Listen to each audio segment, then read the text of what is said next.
આ ઝારનું કાંઈ ન આવે અને ઝાર મારા ગધાડાએ ખાતા નથી.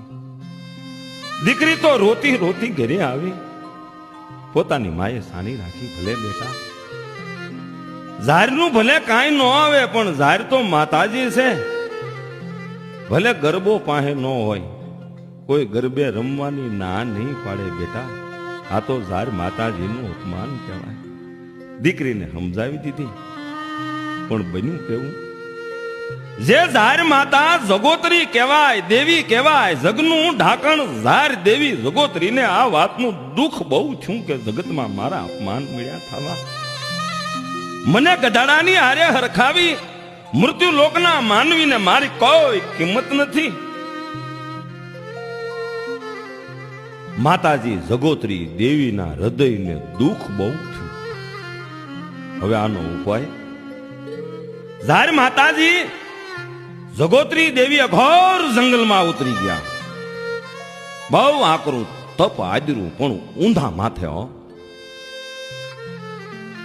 આ બાજુ 33 કરોડ દિવાળોનો મેળો ભરાણો છે, એને કાંઈ ખબર નથી. ઇન્દ્ર, ઇન્દ્રાણી, શંકર, પાર્વતી, બ્રહ્મા, વિષ્ણુ, મહેશ, 64 જોગણીઓ, 52 વીર, 9 લાખ લોબડી આળીઓ, 4 ઝોલાવાળીનો મેળો મંડાણો છે, પણ દેવી જગોતરીની હાજરી નથી. એ તો અઘોર જંગલમાં ઊંધા માથે તપ કરે છે. માતાજી જગોતરી દેવી દેખાણા નહીં, એટલે વળી આદ્ય શક્તિ બોલ્યા.